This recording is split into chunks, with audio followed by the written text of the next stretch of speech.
Hello, welcome. So why do you think we don't like you? My favorite handle of the day. Why do you think we don't like you? It's a good one. It's a good one. Because you say such horrible things. Because you stare in the way that you do. Because you never say hi when I pass you on the street. Wow. There's lots of reasons. Well, That's not all right. So the storm in happened. a couple weeks. Yeah, I know. Yeah, It's been a couple of weeks. We haven't talked in a happened. while.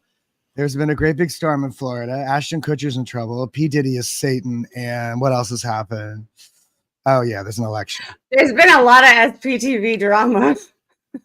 I don't know if you. I guess I do manage to avoid it for the most part, because every time I hear somebody talking about the drama, I'm kind of like, how much drama is there really? But I don't know. But I also think Scientologists self-create drama. So what do I know? Well, we're exes. Who's yes, but yes, a cleared cannibal and all that. X what? X what? No, who? Okay, tell me some drama then. Tell me some drama, and I'll tell you who's being the baby. Oh, Alex, more drama. Are we going to announce our engagement? We're saving that for next week, Alex. Come on. We're gonna have a very special event. I have to write a song just for the occasion. Well, like Nora and Aaron aren't friends anymore. Laura FM and Aaron. I'm not sure if I know. Nora. Oh, Nora. Oh, Nora and Aaron. Yeah, they broke up. I don't know. I feel like that was on the run. I feel like that was coming. I saw that coming. Didn't we see that coming? Yeah. There's that's their own little power struggle, the two of them. They're vying for who's the most SPTV of SPTV. But I think that's supposed to happen that way. I have a very special connection with Nora because ZDT was like bullying the crap out of both of us at the same time. Like we were his number one targets, and he was like having people call our workplaces and stuff. She lost her job over it. This is Zero Tone 40. Mm-hmm. I really like that phrase. I'm gonna use it a lot. I have a special place in my heart for her because of that. I think I have more sympathies with Nora, but I don't know what they are fighting over really. They're fighting over this foundation. I think that Aaron bit off more than he could chew. I think starting a foundation is more work than he knows or knew or something. I don't know, but it is not going well, right? Nora's not participating anymore, and Serge is left, right? I don't know, so it's not going well. But that's not. Mm-hmm. I don't know. That's not like, I don't know. That's the business of like doing something bigger than yourself drama, starting a foundation, and especially for like sort of lofty causes is kind of a big thing. Like, yeah. I would imagine there would have to be some infighting, but I don't know if anybody knows. I don't know, whatever. I keep backing out like Switzerland. I'm not taking sides. Honestly, my only comment is just like we're really all at different points in our recovery. Different people go to different types of therapy, or they don't. People are working on themselves, or they're not. And sometimes, there's. Well, I can't remember who told me, but somebody told me that Aaron came in on a stream with, I want to say Liz and Laura, FM. Mm-hmm. He did, and kind of read them the riot act about I don't even know what. But what is that all about? Is Aaron being mean to the girls? Nora says yes. Nora straight said narcissist in her video today. I was like, whoa, it's on like Donkey Kong, but whatever. It's not our drama. I'd rather stay out of it. But I'm just like sad because it's, a movement of all of us trying to talk about Scientology and bring awareness so that this cult can be stopped. And like when there's infighting, I know it just turns people off, I don't know. I think sometimes it gives people something to talk about. Here, Mr. Anderson, and Mr. Anderson has something to say here. Hello, Mr. Anderson. Vanessa, show Daniel how you can mute the other person on your channel. He needs training instead of screaming over Jamie. I find myself begging the man, just let me finish the sentence. Just let me finish the sentence. I didn't get to catch it. How did it go? Oh, it's great. I love it. I mean, whatever we argue, it's fun. I mean, it's kind of fun for me. I think it's good because we didn't get to be brothers when we were kids. So now Jen, I feel the same. I need a support group for after every ketchup with mustard. When it's the double mustards. Yeah. We get heavy. We get heavy. And the funniest thing about it all is how much Jamie doesn't want to do it. Like how much he puts it off. He puts it off. And I'm like, no, come on. And he's like, and I keep telling him, this, I'm not developed traffic. I'm not 10T. Talking to me is not adding to the trouble of your day. It's a good thing. It's a good thing. And then he always says he doesn't want to talk about it, but then that's all he talks about. And he does that thing where it's like, la, la, la, la. Oh, wait, la, la, la. And then there's like, oh, one more thing. And it's like, and you think it's going to end, and then it doesn't end. And then you finally get it to end. And then he's like, all right, I'm done. I'm leaving. I'm like, wait, what? I don't get to respond to all that. You just went on for 20 minutes and now you're just going to go. No, you got to stay on here for a minute. I think all men need to be trained a little bit on how to like take turns. Too many men, I find, treat a conversation like a competition. Do you know what I mean? Like like everything's a rap battle. It's like it's something to win or lose. Right. And the point, counterpoint. It's really interesting the difference between people who find things to agree with and people who find things to disagree with. And just in conversation, just in like normal conversation. And that's fun. That's true. The conflict is more fun. It's more entertaining, but also sometimes you just want somebody to go, yeah, right, man. I know what you mean. So no joke. There's 5 personality traits, and you can tell a lot about people and their personalities based on what they rate on this scale. And one of them is actually agreeableness. Right. Okay. And too much of any of that is bad too, right? People who are too agreeable. Well, not really. It's kind of a good thing until you have, I think it was another category where it was like trusting.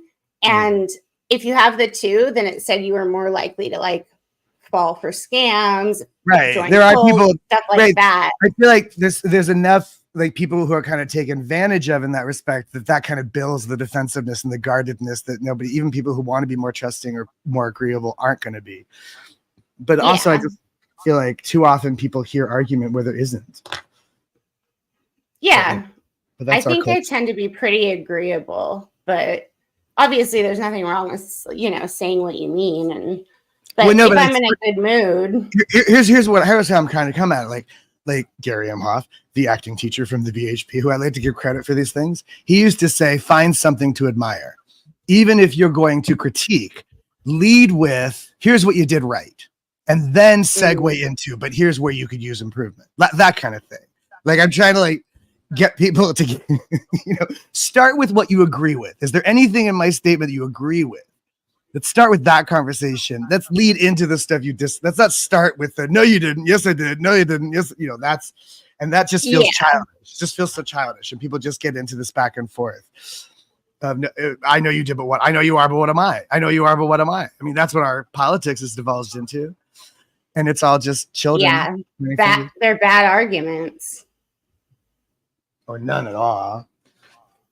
No, it angers me. It infuriates me that Donald Trump, that dare not speak his name, that he's out there talking and shit about female rescue efforts in Florida and spreading misinformation about what's going on down there. And I don't understand why he should be allowed to do that. Like, you're not allowed to yell fire falsely in a crowded theater. That's the one caveat, the one exception we make for the First Amendment. Why are they allowed to stoke fear and panic in an emergency situation where lives are at stake? Why are they allowed to do that? Just because nobody can stop them. And that's whatever, bullies. What is he saying? He's saying that FEMA's not there. They're telling them that if you let FEMA on your land, they'll take your home away. That FEMA's using the evacuation as an excuse to seize property and take people's properties and guns away. Oh, God. Yeah. And there are people refusing to let rescue efforts in. Wherever places, because they're so afraid that the evil Democrat liberals are going to steal their puppies or whatever it is that they've got hiding in the shed. And it's just, it's sad. It's sad that people are so gullible. It's sad that people are so scared and weird and isolated that they fall for this sort of stuff. You know, like the way he talks about weaponizing the Justice Department. Like, he honestly doesn't understand that he did something wrong, and that's why he's facing legal repercussions. He honestly thinks that Joe Biden, while at the same time being a doddering old man who needs to be retired, is also somehow wielding this great big conspiracy between a dozen different Justice Departments across the country to just come at him politically, and it has nothing to do with anything that he did. This complete lack of responsibility, this complete lack of accountability, which is how he's lived his whole life. So why would he think anything else? Yeah. I don't know. It bothers me. It bothers me. It bothers me because I was born in a cult with a cult leader who very much resembles this man. And it bothers me to see people very much in a very culty way go, yeah, he's the leader. When those fucking senators showed up at his trial all dressed like him, there was like 6 of them. And that's mental. That's fucking mental. There's something wrong with that. It's like the Manson followers showing up at court with their, you know, their shaved heads and their their appropriated symbol tattooed on their forehead. Wasn't even theirs to begin with. They stole that too. The fascists, they steal everything, even their symbology. I'm sorry, what? So passionate. I want to thank everybody here for getting us to the point where both of us now can get super chats. And we're almost to the point where we can get commercials, but I think we need a couple more 100 hours. Each of us. So that's cool. Commercials. That's what I'm waiting for. Commercials. Let me say, so it's just the Trump understands America has the best justice that money can buy, whatever that means. You know, that's what's funny about it, is like the justice system doesn't always work for regular people. And then somehow people are treating Donald Trump like he's a regular person. He's one of those people that knows how to buy off the justice system. So if it's not working for him, clearly it's not what any of that means. Yeah. Yeah, whatever. This is horrible. Paralyzed to paralyze. Yay! First super chat. Yay! That's exciting. I can help pay for the StreamYard this month. I'm still waiting to see if anything's going to get paid for, but I don't even know. Well, I think you're talented enough that people are I see the views on your videos. You're doing good. I got somebody sent me yen. Somebody sent me 200 yen. which amounts to about $1.35, but it's still a very kind gift. It was exciting. I thought I'd have more fun. I'd have more fun with if I had the actual currency. It'd be more fun to have the foreign currency. Shit! Our lives. Number 2. All right, dude. Now I'm gonna make him come over and fix my sink. This channel has really good videos too, you guys. Just FYI, very interesting. I've been kicking out the jams. Yeah, the Jamie conversation. You have. And I've been writing songs about all of this that are written in this way. Did you see the thing I wrote that I posted the other day? Oh, I wanted to ask you about it. Okay, at the back. Okay, so I don't remember this, but I'm thinking you might. But Jamie was talking about it. The back of the little green cookbook, the ethics book.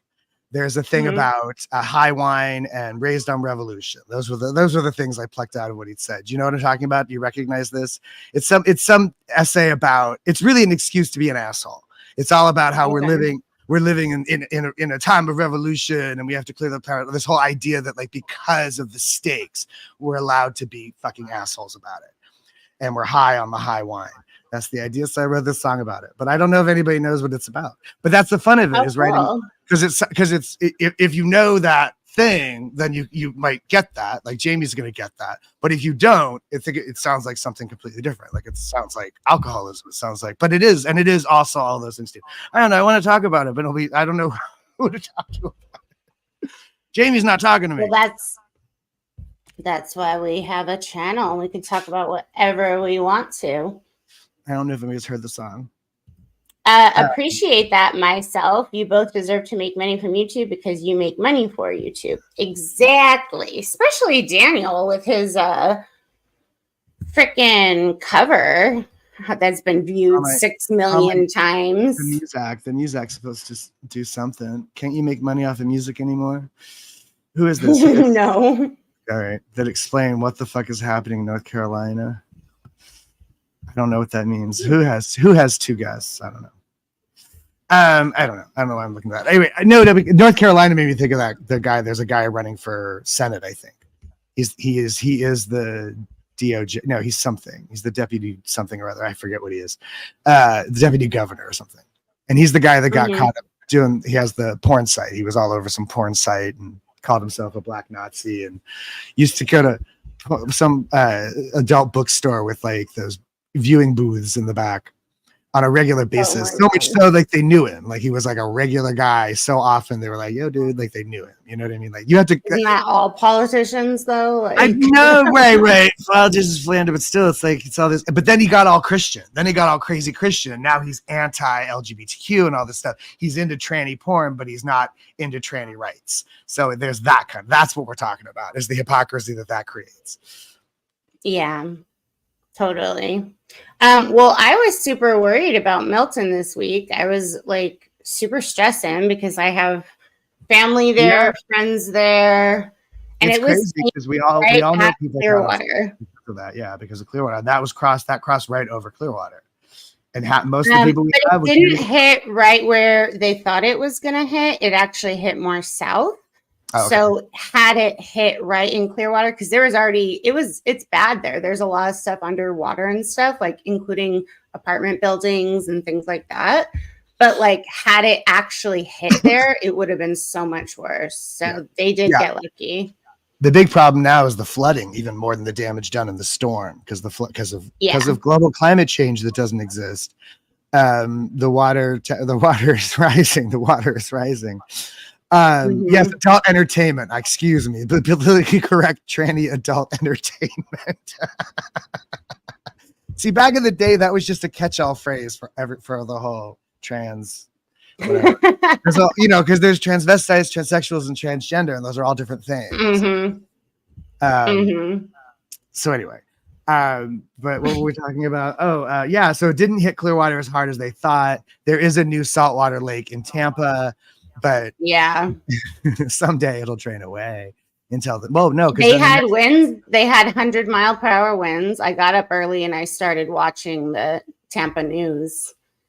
And we say what? I agree, V. I was watching all the weather data models. It was scary to see the strength. Yeah. I hope everyone is safe in Florida. I hope so too. I'm pretty sure they are. Thankfully, Aaron's been posting a lot of like live feeds so you can see. And I've also been watching their local news to see. But I think that my parents both live far enough from the shoreline, even though I wouldn't know. But right, no, that's the sick part, is how many of us have people down there that we can't talk to and we don't know about. And even if we get, catch word, we can't really be certain. We can't talk to them. We can't, talk to whoever on the phone. And it's sick that we're not like, we have to just sit there and just hope everybody makes it. Hope that Fort Harrison is strong enough to hold everybody in. Do they let regular people in there? Yeah, they do. During a storm? They invite the whole city and county and use it as a shelter. Oh, okay. Oh, good for them. All right. I mean, it's like the least they could do, but yeah. I'm saying, no, a friend of mine said they better let people in there, and I was like, I doubt it, but I'm glad to know they do. And Crafts Chats and Catastrophe says it sadly didn't blow my father away. Well, I don't think so. I'm disowned. That sucks. I'm sorry. So am I. It's not fun. No, it's not. No, it's not. No, it's not. It's some bullshit. Disconnection is dumb. It's a hard one for me because I don't know. Because not all family members are great, but when it's forced like that. It's fucked up. Anyway, we got to figure out something to talk about. Damn it, bored. Oh, what else? There was some other, I keep He's bored, people. I'm bored now. Damn it. No, I keep thinking of things to talk about, and then I forget to write things down. So I keep looking over here like writing things down, but I haven't. I just thought about stuff, and now I've forgotten what they were. Because there was a whole bunch of stuff I wanted to talk to you about. Whatever. Whatever. I did a solo. I did a stream with a catch up with Mustard with a outside of our network, with somebody outside of our network. I saw the thumbnail. How did that go? That was fun. It was cool. It was interesting because I wasn't sure like if it would like, you know, if the conversation is too inside baseball, to borrow a stupid phrase from Jamie, because I did have to kind of like tell, like half of the conversation was me kind of explaining to her the context of the network, of the channel, because she didn't really know any of that stuff, right? Although she herself almost like found herself unwittingly in a cult kind of situation at some point. But I thought it was a really good conversation. I got to That's kind of cool. I got to make all my points with her that I didn't get to make with Jamie because he was always talking over. You have to follow up with another live. Well, because he has this whole thing, right? And he feels like the way to bring down the church is for the people, because we have a lot of victim testimonies, survivor testimonies. And so what he's looking at is the perpetrators, like the people that we know who were the perpetrators of this stuff, who are now on the outside. Those are the people whose testimonies we need to get. And a lot of it is about his own, like, wanting to understand big mysteries of his childhood and upbringing, things that happened around him that he didn't understand. And he wants these people to answer for those things. And I think he deserves answers, but I don't know if this is going to be the thing that's going to bring them down, because that's the stuff that's hard to get people to listen to. All those people who know the ins and outs and know the worst of it could, and whatever Mike Rinder's already offered to the FBI and so on and so forth. I mean, a lot of that information is already there.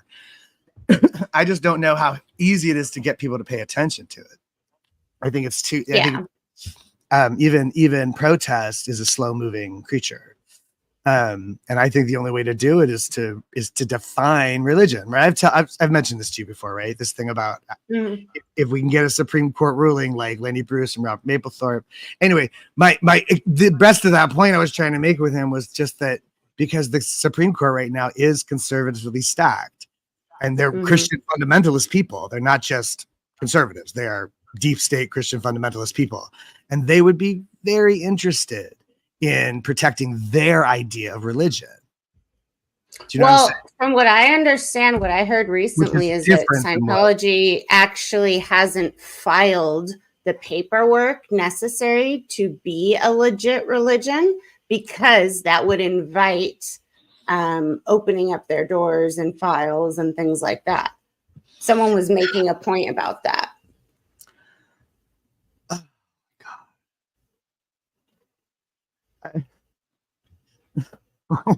So wait, what? I don't understand. They're not even what? Yeah, I mean, they're a 501 whatever, so they get the tax exemption, and in that category they are. But as far as like, they still need to file some sort of paperwork to be considered, a religious organization, and they just haven't. That's what who was I listening to this week?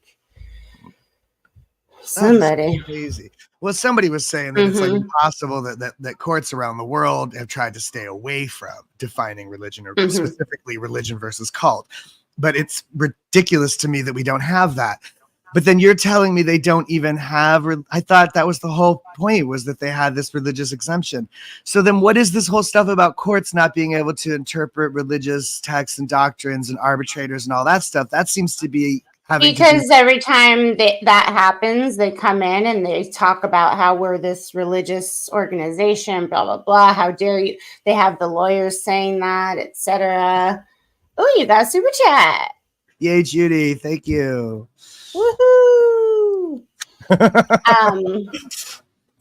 Yeah, no, they're a ridiculous organization. I don't understand. And it's frustrating to me because when I talk to regular people, when I talk to civilians about this stuff, that's always what they come back at. They're like, I don't understand how they get away with this. I don't understand how they get away with this. Children can't sign contracts and, all sorts of like points. They're like, wait a minute.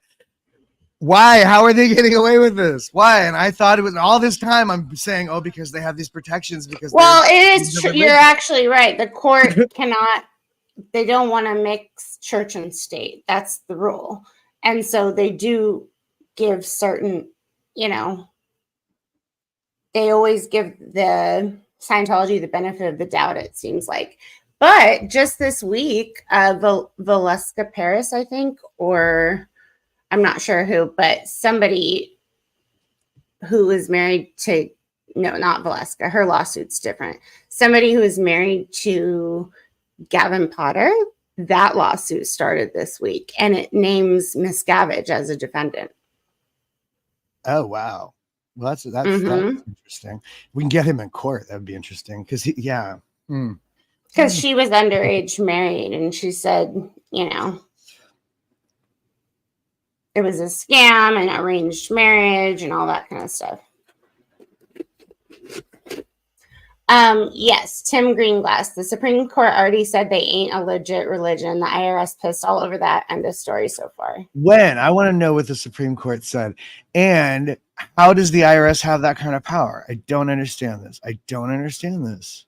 I mean, it's just for tax purposes. That's really it. I know. That's what I'm saying. That's the only way I think to really get at them is the money. That's what they're a business. The only way to get at a business is attack their money. That's the only way to do it. Oh, cool. Witness says she read that complaint on her channel last year. That's awesome. We'll have to check that out.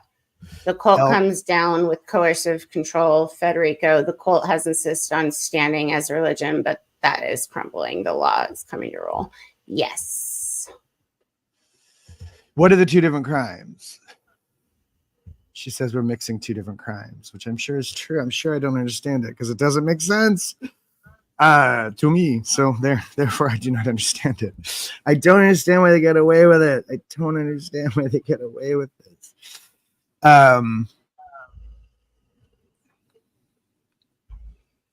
Some of the protesters won in court this week against them.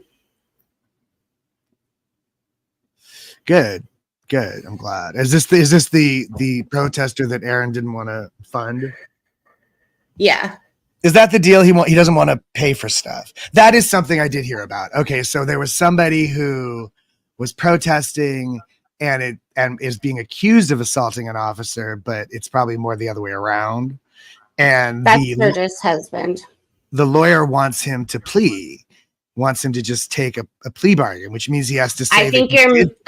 I think those were two different things. He was talking about the kid who won as the one who should have probably just taken the plea and moved on his way and just not gone back. He did end up winning. He accrued $150,000 in lawyer's fees, but it looks like they're going to have to pay for it after all, Scientology. Okay, right. Okay. Yeah. Okay, good. Oh, good. That worked out. No, but then the idea that somebody was saying that so-and-so, well, again, I only know half the details, but the idea was floated there that it seemed like it was not that big a deal to take the plea, but it is a big deal to put a felony on your record. That's not some nonchalant thing. So I'll put that out there. That's Aaron. Yeah. But the felony would have been from Sturgis' husband, and I don't know what's going on with that. I think they had court yesterday. I think it was dropped. I don't get it. Whatever. Well, LAPD and Scientology are very, Yeah. And what about the police in Florida, in Clearwater? I know about the police in LA. We used to deal with the police in LA. Mm-hmm. Yeah, Clearwater seems to be, when I lived there, they were pretty supportive of the organization. That's where money corrupts justice. You put enough money, whether you put it directly in the pockets of police officers or just invest in the city, the police like you more. Mm-hmm. Oh, this is interesting. He says that someone needs to sue the government, make them liable for the pain that has been caused. Yeah, that's interesting. That's interesting. I'll sue the government. Oh, yeah, I'm sure Fat Grammy's got all the receipts.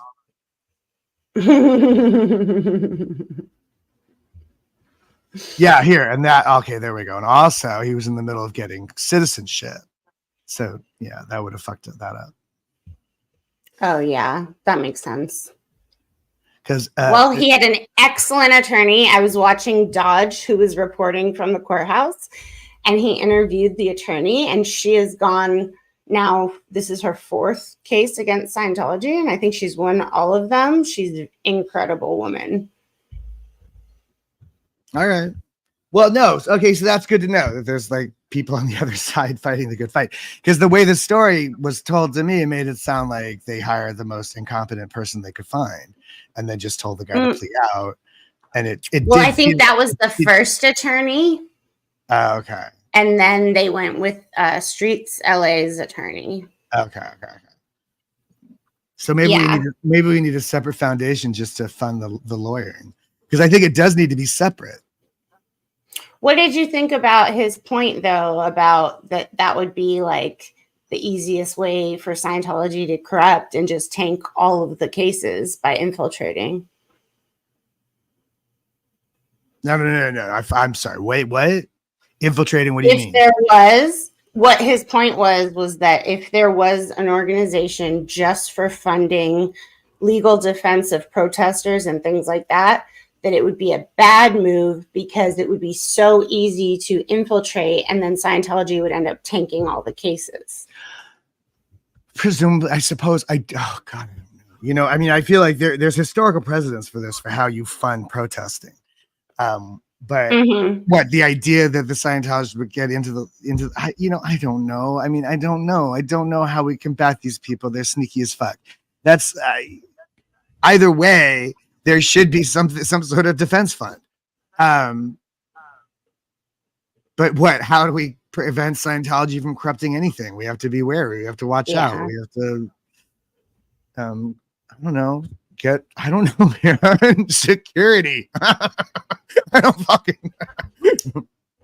Why would that? In my own opinion, we need a constitutional expert along with the civil case onslaught to build a larger Fed case. That makes perfect sense to me. Alex says, I disagree with that. There are tons of legal aid charities out there that fund protest lawsuits. Yeah.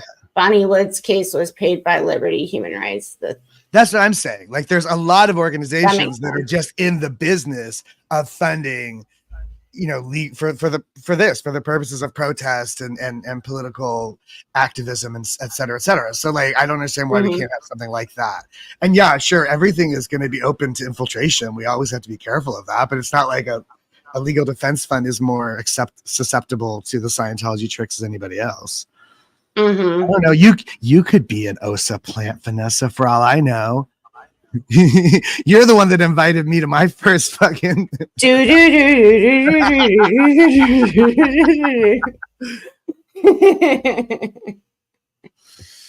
I just don't understand again with the IRS, and I was telling that to Gabby that like that the IRS gets to make that decision is still like just kind of baffling to everybody, and especially like, how was that? I don't know. It's absurd. It's why it's all just so. Is it really all just so broken? It can't be fixed? Is that the problem? Fat Grammy says, I do not have Xenu eyes. Thank you. Not anymore. I've worked hard to get them to, be a normal staring level. She got Xenu. She got Xenu Davis eyes. Change the Betty Davis song. The Xenu eyes. I saw, it's Scientologists and crackheads. Yeah. Totally normal. The Scientologists are high all the time. They're putting something in the cow mag. Yeah. With all that sauna and flashbacks and things. We've got to clear out your toxins and your Get you super high. Yeah, I see Nora's doing a lot of Narconon talk these days. Is Narconon Yeah, still I in, saw that. Is Narconon still in in whatever it is, doing what it's doing? Yeah, it is. Funneling people. I don't know. That's another thing. Why do they get away with that? Because I don't know. I wasn't gonna say nobody's died, just the right people haven't died. It's a horrible thing to say, but that's how it works. I guess you're right. It's pretty bad. Oh, I see. He's saying that there are already organizations that exist for the point of legal, protesting for activism. I don't know. I think that most of those organizations are specifically civil rights organizations, and I don't know if this counts or if this falls under their purview. Freedom of speech. Narconon should be narcagon. And not to be confused with Narcan that I use at one of my jobs. Narcan. This is so funny to me about American capitalism. I've seen these ads for Narcan, which I guess is now a nasal spray, right? Yeah. Do we talk about this? I think so. I can't leave work without it. Like I have to keep it on me in the community. You have to, yeah, because you work in a bar, right? Right. So you work in a place where that's my other job, the mental health center. Oh yeah, I'm sure you need it there. Yeah, or whatever. I'm just saying, like, there's particular places, but they're trying to sell it now like it's a regular thing. Like you should have it on hand, like you might your asthma inhaler or something. And it's just funny to me. Well, in LA, it's just funny to me because they're normalizing overdose in order to sell this product to a wider audience. And I understand that overdosing is more and more common these days, certainly, and the fentanyl threat is very big. But it just seems weird to me to talk about overdose like it's an eventuality. Like, you're going to have one, so you might as well carry the Narcan with you at all times. The fentanyl levels are out the roof. The deaths, it's so bad. Like, it is so bad, especially in Los Angeles County.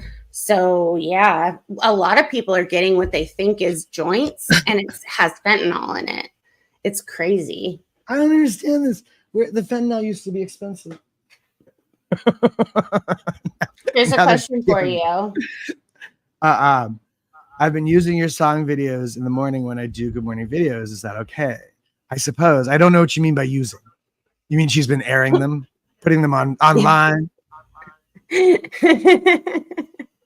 I'm sure I don't mind. I just need to figure out what to do with the music besides just making it. I need to sell some songs to the Disney Corporation or something. Yes, Fat Grammy. I'll have to watch some of your streams and see what you're talking about, but I'm sure it's fine.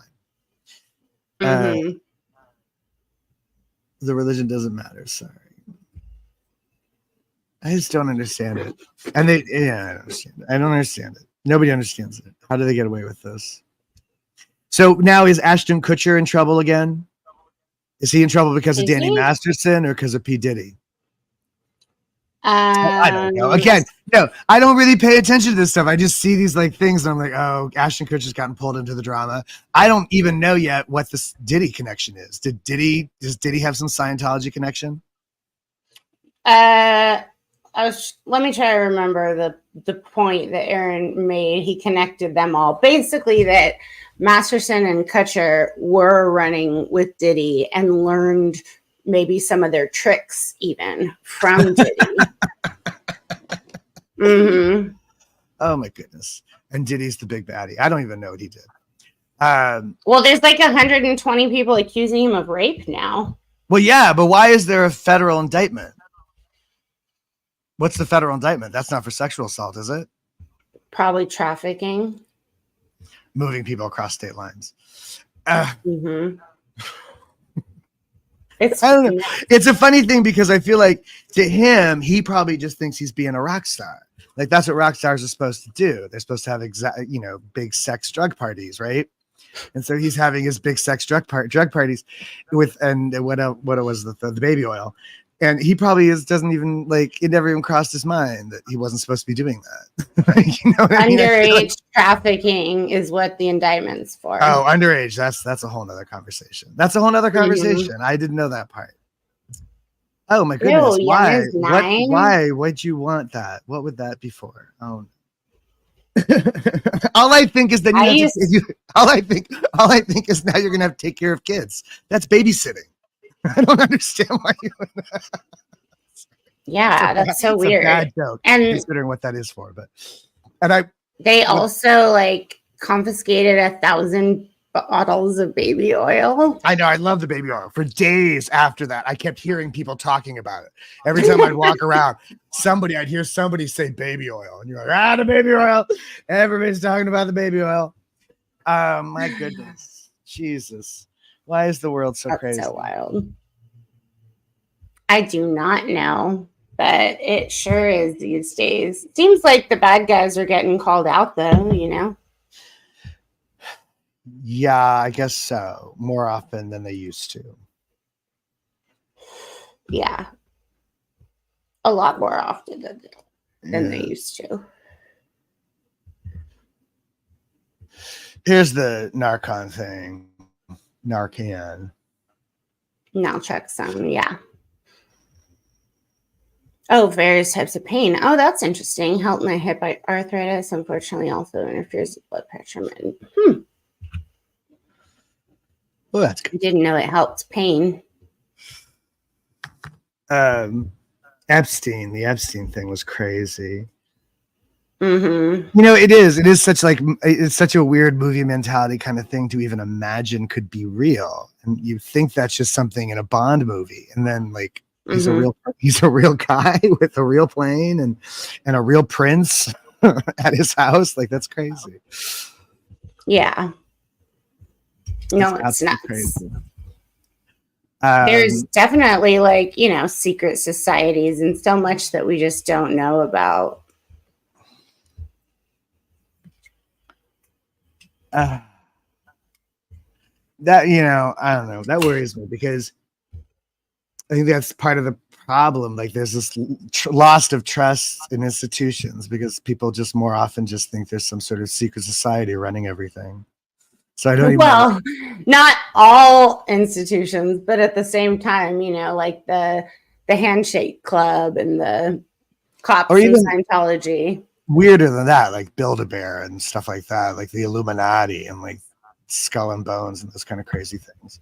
And like right, that's what you mean by the handshake club, though. These are these guys, they all go to these schools together and they're in these weird clubs together. Yeah. And they're very united with each other in this way before they're even unleashed into the world. Yeah. And it's all very sociopathic the way these people are brought up. You know, they you know, there's in Europe, the tradition is to send people away to boarding school when they're 12. I'll see you again when you're a grown up, son. Bye. You know what I mean? And these are supposed to be the leaders of the world. And it just builds like emotional distress and weirdos. It's a bunch of weirdos. And they're all in Skull and Bones. What did I say? Skull and I said something else. Yeah, the Skull. I saw that movie. The Skulls, that was a great movie. But it's cosplay. Oh my God. That was the joke I was making, is that the truth is that when you actually see the reality of these meetings, it's cosplay. It's Renaissance fair. It's kids playing at some like pretending to be druids and shit. Like, well, there's also the Masonic temple and all of those people, Masons, and then there's all kinds of different, you know, they're like, you can't bring women to church. You can't bring women to church. Well, yeah, because women are never in charge. And then I wanted to say something about that because I'm getting sick of people saying these. Well, okay. Speaking of women in charge, right? There's a woman running for president, I think. And I'm not sure. Apparently nobody knows anything about her, but they do. Here's what I think is insane. I keep hearing this idea of like, what are her credentials? What are her credentials? As though she doesn't have any, but she does. You know, she was an attorney. She was a district attorney. She was a senator. She was the vice president. Now, in my collective memory of my life so far, anytime anybody's run for president, they had less credentials than that. except a dick, right? Mm-hmm. Being vice president has always been traditionally reason enough to run for president. Nobody's ever questioned the credentials of the vice president running for president until now. Mm-hmm. It's retarded to me. I'm sorry, it's ridiculous to me. Like nobody said, well, what's Al Gore's credentials? No, he just fucking ran for president because he was the vice president. That's what you do. No, she has so much experience. That's just it. Like she's one of the most what's the credentials? She has some of the most credited, whatever the word is I'm looking for. Credentials. To run for president in a long time. She has more experience in actual work government than Barack Obama did when he ran for president. You know, it's George W. Bush. George W. Bush, he didn't know shit. He didn't know shit. He didn't know shit. His credentials were daddy. His credentials were nepotism. Mm-hmm. And they want to ask what her, I mean, are you fucking kidding me? It's wild. It frustrates me. It frustrates me to no end. And I made this point when Barack Obama won the nomination against Hillary Clinton, that it proves that America, as racist as America is, it's even more misogynistic. Yeah, I really hope we get a woman president. I'll say that. Wait. This is the thing. Somebody was talking about the secret society thing in England that Boris Johnson and Cameron, David Cameron and those assholes are part of, and probably what's the little guy looks like a toad? Look, no, Farage, Nigel Farage. Oh, he creeps me out. They were the ones that caused Brexit. It was Boris Johnson and Nigel Farage. Those two should hang.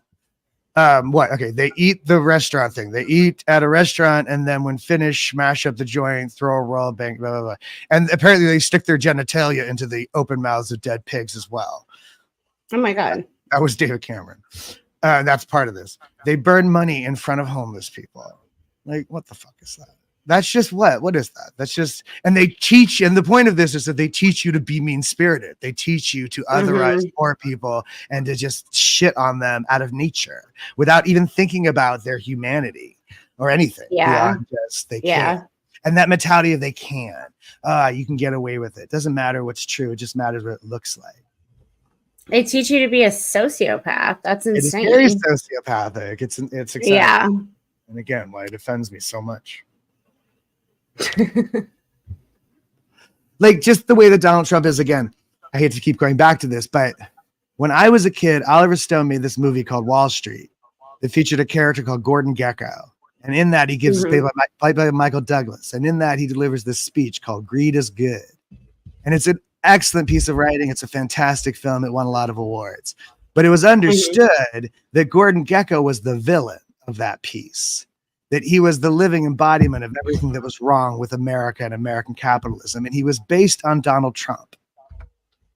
We all, in the 80s, we all knew he was a villain. And I don't understand what happened to America because he didn't change. He's just gotten worse. So America has changed. America decided they wanted a villain. They decided they like the asshole. Is that what's happened? They think he's a hero. It's kind of crazy. I don't know, but I'm asking though, is how much is this Donald Trump has fooled these people, and how much of this is these people really are assholes? These people really are heartless cunts just like him. Like how many of my fellow Americans really are that they just don't give a shit? They just don't give a shit. They just don't give a shit. All the stuff he does. And then somebody says, yeah, greed is good monologue. Yeah. It made a lot of asshats want to destroy it, but and again, I was young and naive, and I thought this was a warning. And certainly, Oliver Stone is a very liberal-minded person. I know the intention of that film was to warn against this sort of thing, but instead, we've done the opposite. There was also another movie in between called The Boiler Room, which is about a bunch of young guys aspiring to be investment bankers, and they watch that speech as inspiration. Like there's a turning point in the mentality of person, or a different kind of person. Like, I don't know, those Wall Street people are different people than me. My sister's first husband or ex-husband, he was an investment banker and an absolute shitheel, just an absolute piece of shit. just in, and he was an alcoholic, a functioning alcoholic. He used to drive drunk all the time, and racist, but in this like politically correct way. Like he would never say the N-word or anything like that. Instead, he used the word ethnic. That was his right. It's a very ethnic thing to do. It's a very ethnic neighborhood. It's a very ethnic area. He would say things like that all the time. And he thought because he was using the word ethnic that somehow that didn't mean racism. Yeah. I thought it was really weird. It's like, that's fucked up, but okay. Absolutely Witness. It was so good. That was incredible. And a lot of the Scientology guys I grew up with idolized him in that movie, which is kind of creepy. And I think there's a point to that book and that story that I think people miss sometimes, is that he gets away with it, Patrick Bateman, in the end. But not because he was clever, not because he was smart about it. He was incredibly reckless. He gets away with it because the culture is stupid and numb. They know he gets away with it because people are stupid, because people don't want to believe what they're looking at right in front of their faces. The same reason that Donald Trump's getting away with what he's getting away with, not because he's smart about it. He's not tactical. He's not clever. He's just blah, blah, blah in this way that sets people off. Like they don't even know what to say to this shit, right? People who meet him, like you see him on that podcast with that comedian, they were laughing at him the whole time and he didn't even know it. He didn't even know it. He said he based that character off of Tom Cruise, literally. Who did? Patrick Bateman. Christian Bale. Christian Bale, who played Patrick Christian Bale, yeah. He said he based that off of Tom Cruise. That's fantastic. Yeah. Fantastic. Yeah. Oh, that's fantastic. Isn't that hilarious? Well, Bret Easton Ellis, who wrote the book, he would like. I would be interested to see what he says if he's in line with that as well. But that's great because that's what it is. I mean, the Bateman character is very interesting. He's because he is a likable psychopath. I think that's what they managed to make with that, especially with that movie. The movie is actually better than the book. I never read the book, but I bet it would be interesting. It's kind of boring. There's a lot of long descriptions of all the opulence, and in a film, you show it. You show all of that with a single image. You can show the opulence. You don't need to go through long descriptions of it. That's why I feel like it made a better movie. But it is like our culture has become more like that. Our culture has become more Gordon Gekko and Patrick Bateman and less Martin Luther King or even whatever, anybody, Abraham Lincoln or something. I don't know. Who did we used to aspire to be? I don't even know. Who did we once aspire to be?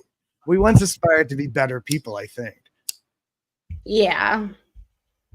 And now all we aspire to is be rich people. Isn't that the truth? The American dream used to be upward mobility, the idea that you could start with nothing and make something. And now the American dream is fuck you money. Everybody wants fuck you money. Everybody wants to make so much money they never have to answer to anybody for nothing. Everybody wants to be Diddy or whoever, or Richard Branson, or this fucking Elon Musk. What is wrong with that? What is wrong with that creature from the Blue Lagoon, Black Lagoon, the Green Lagoon? I don't even know what's wrong with that creature. He is freaking me out. I think it's freaking out a lot of people.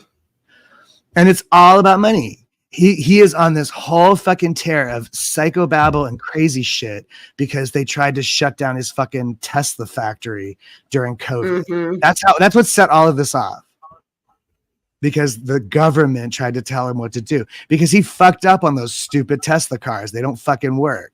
And he's been ripping people off over them for years. And he knows it. I like driving a Tesla. I don't have one, but I've driven my friends. They're really fun.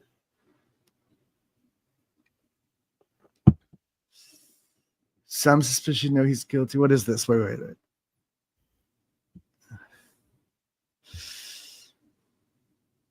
More money, more problems, says witness. You funny. Yeah. All right. There's a cool thing where they filmed the investigator 3 times. No suspicion, some suspicion, no, he's guilty. And they edited parts of each in. I'm not sure if I know what that's in reference to, but that interests me. Willem Dafoe. Is this a movie? Oh, here we go. Here's a question. But as a formerly homeless person, does it bother you how the immigrants get over $6K a month and our homeless vets get less than $2K? I don't believe that's true. That sounds to me like propaganda. Here's what bothers me is the way that politicians paint this as though it's some simple thing. Like immigrants are just hopping over the border, walking into the nearest government building and demanding money. That's not how it works. That's not how it works. And then also that's not how it works. So whatever specific conversation we're talking about here, if there is anybody getting $6,000 or whatever this number is that you pulled out or somebody pulled out of their ass. But even if there is a specific, there's a reason for that. That is not just everybody. Everybody is not being handed a bunch of money. You cannot get public services without a social security card, first of all. And there's certain emergency services available in the very short term. But that's it. That's it. So the difference between a short-term emergency fund and something that's for a homeless vet, which is for every month forever, is going to be different. It bothers me. It just bothers me so much how misrepresented all of this is. And whether it's about refugees or immigrants or just or veterans is an even better conversation, because the right wing has been shitting all over veteran services since the 60s. If you want to be mad at somebody for the way that veterans are treated in this country, be mad at Ronald Reagan. Be mad at Republicans. They are the ones that removed veteran services from the military budget. They're the ones that did that. They're the ones that decided the harm caused after the war doesn't fucking matter. So don't be talking about, refugees are taking from veterans. That's not how money works. I'm sorry. This pisses me off. That's not how it works. And it's a standard issue propaganda bullshit lie to put two things next to each other and pretend that one has something to do with the other. That's not how funding works.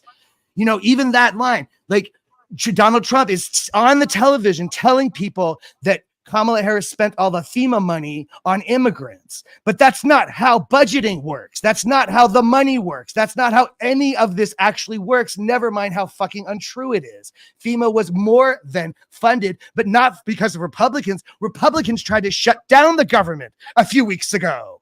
So you want to be mad at somebody? I'm sorry, screaming again. This pisses me off.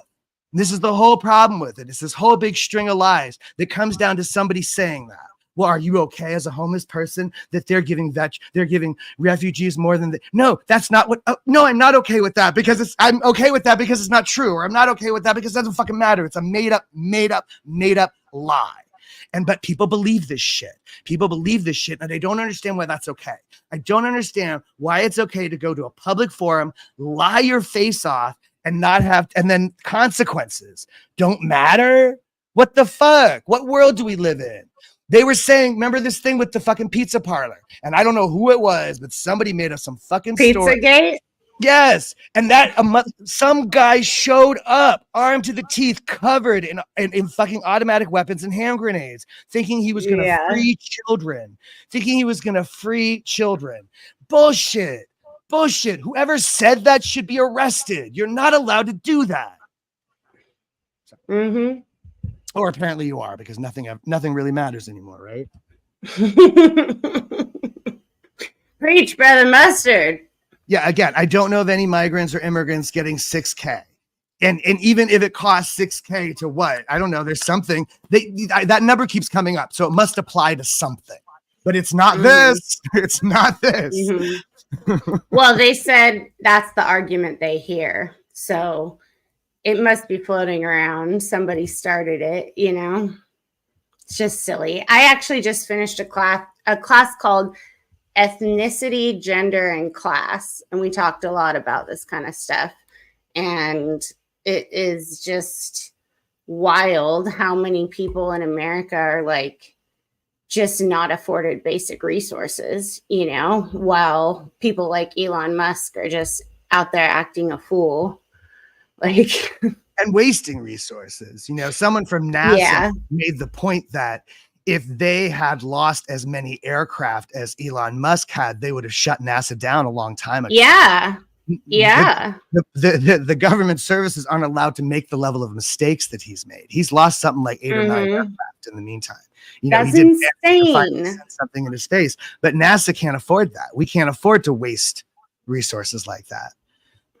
He technically can't either, but he's doing it anyway because he thinks he's, that's the thing that scares me about him. Is like when he was talking about the boycott, when he made some anti-Semitic remarks on X or Twitter, and the response was that a lot of advertisers backed out of advertising on that platform. And that's how that's part of our democratic process is boycott. And he was talking about it like they were doing humanity, like they were somehow hurting humanity. He was talking about like a cult leader. He was talking about it like Elon Musk is saving the world and anyone coming at Elon Musk is the villain. And he says, and history will show that they're bad guys for coming at the almighty Elon Musk. How dare they? It's insane to me. These people, what? I don't understand how people get that kind of ego. I just don't get it. Oh, good. People finally. Yes.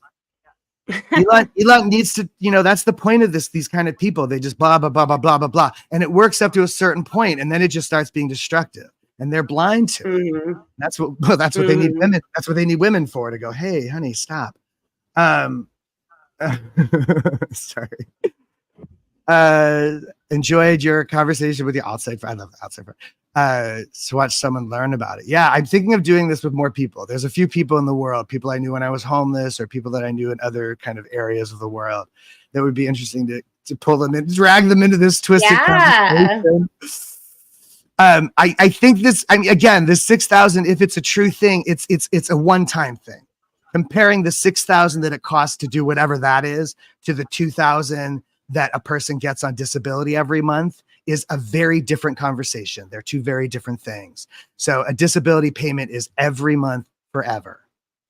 So it's a lot more than 6,000. A lot more. Yeah. He's a nut. Which he are we talking about? There's so many nuts in the room. Sometimes I feel like a nut. Sometimes I don't. The Scientologists were all full of the conspiracies back in then. That's another reason I'm wary of conspiracy theories, because I grew up, they're all full of it back then. The Rothschilds, the Rockefellers, and the Build-A-Bears. The AMA and the APA too. Yep. I'm a member of the APA. Just because you're paranoid doesn't mean they're not out to get you. Both can be true at the same time. So true. Yeah, exactly. Scientologists are still conspiracy theorists. I was made to watch Loose Change in the DSA's office once. Yep, they still are. I was given something called the briefing, where the SeaWorld recruiter went over how the Rothschilds and all those families are the biggest SPs in the world, and they own all the banks, and they are with the psychiatrists, like the most ridiculous shit ever. You got the briefing too? I thought it was just Brandon Faust that delivered it, and he was here in LA. But maybe he taught some folks. This is just a good point here. Migrants work and pay taxes. They contribute. That's the whole point. That's another thing that's removed from the conversation. There's this assumption that every migrant is a burden automatically. And even though some people need medical care and stuff like that, mostly this is what keeps agriculture going in California anyway. Totally. That's why this exists. It's ridiculous. People outside of border states don't understand this. And they do jobs that other people don't want to do typically, like.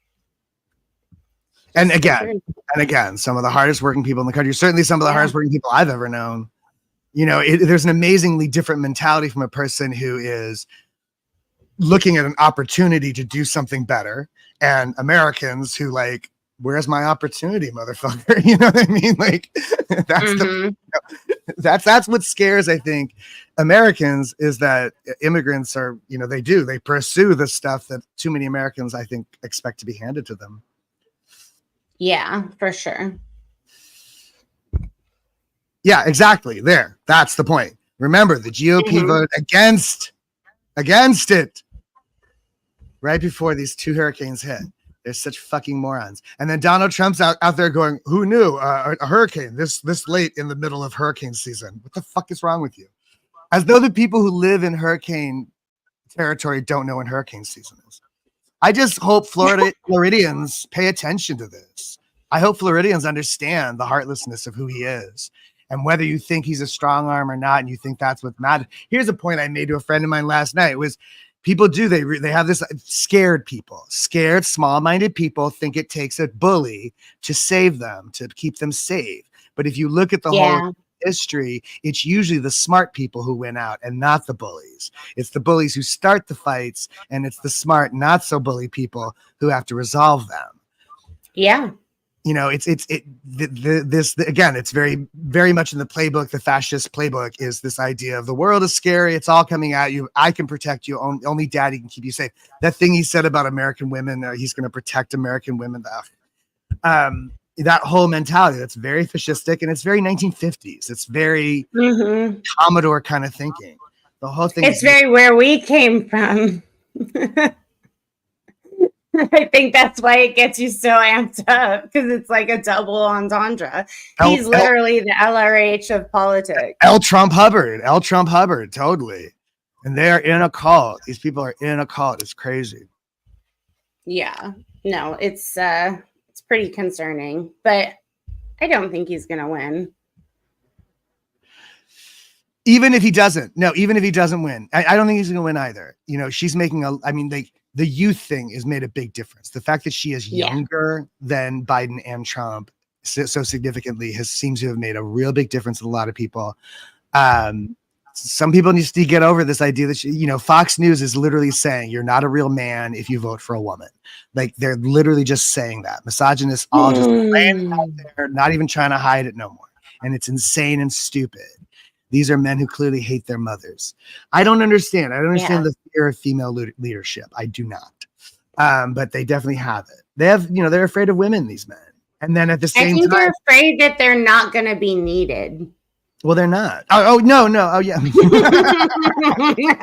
See? No, there's a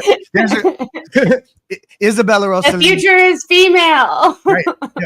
Isabella Rossellini delivers a beautiful speech in a movie called Roger Dodger about how as soon as if women were to develop telepathy, if women could move things with their mind, that men would literally cease to service any utility. That the only utility that men service at the moment is that they are physically stronger. They can reach the high shelf. They can lift the heavy box. But that's about it. That's like every man's worst fear, is that they're just there for utility. Well, you know what it is, though? This. You know what it is, though, is that men would have to find a new utility other than just being boss. And that's what's scary to men. But I know a lot of men who know how to, change a diaper and cook a meal and participate in family life beyond the traditional male role. So it's not like it's impossible to do. It can be done. And people have already evolved. There's already people in this world that have evolved to that. But it's just sick to me to hear grown men on the television sounding like junior high school kids. Ew, cooties, girl. The girl has cooties. I mean, that's literally what they're saying. Kamala has cooties. And it's just like, what the this is real, people. This is our real life. It's really happening. We're actually, and that speaks to some people. That's what's the scary part. They're like, yeah, cheers to that. Too many people are like right on board with it in this way that's like, I thought we were better than this. Yeah. Maybe not. Maybe not. That's what's scary, is how many people are jumping on board with it. Even as it's getting more and more kind of obvious. Like now towards the end, like there was still a little pretending that there was something of substance there, and now it's just blatant, she's weird, we don't like her. She's different than us, we don't like her. She's a girl, we don't like her. That's it. And that's the whole conversation. They don't even know policy. They don't care. And then they'll say things like, well, what are her policies? And it's like, well, if you were paying any attention, you'd know that already. That you don't, that when people now still say, I don't know who she is, that means you're admitting that you're not paying attention. That's on you. Yeah, you're not being educated about a candidate. It's not anybody else's problem. And that's the greatest failing of our American politics, is the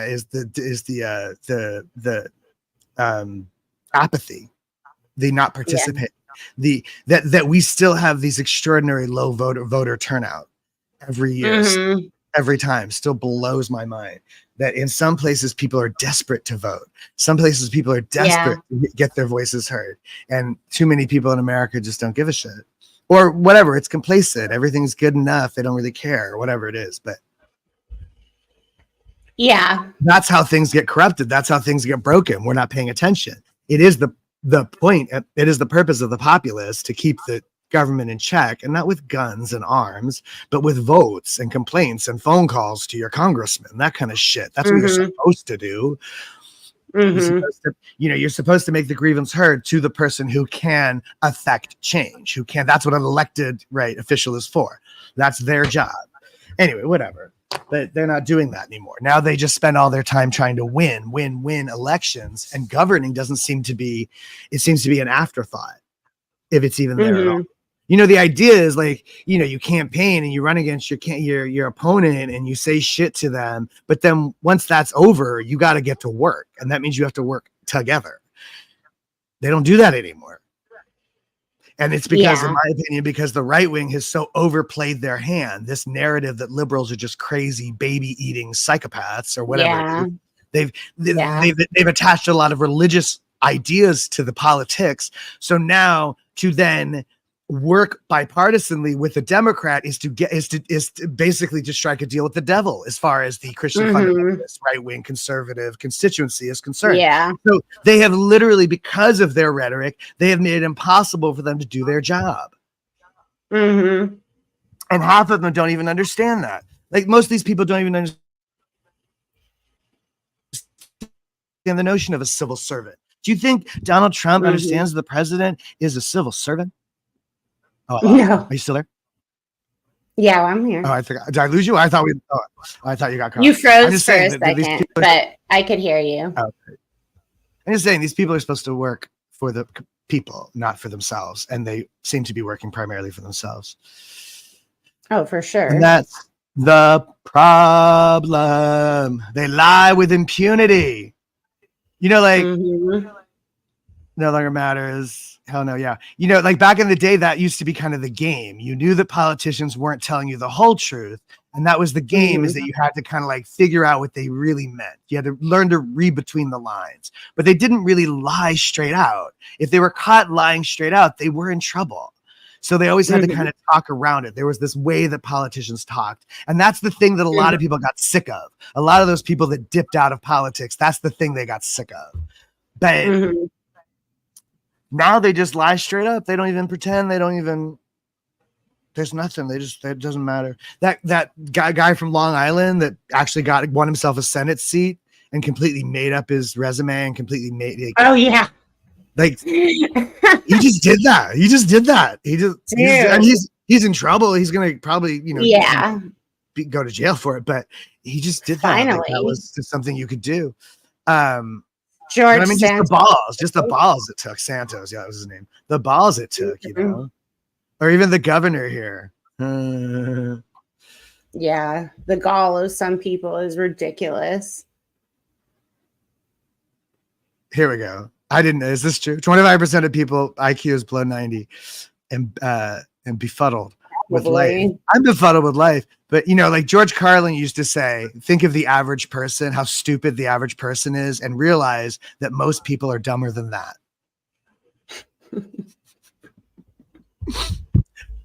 All right. My husband is a migrant.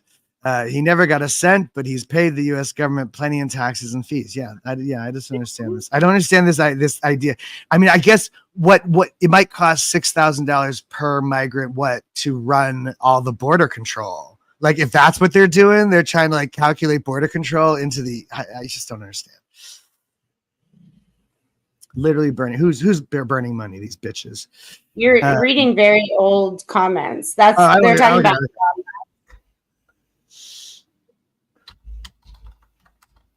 I want to see. Right. Okay. I'm sorry. Okay. Power lies to paralyze is correcting me here.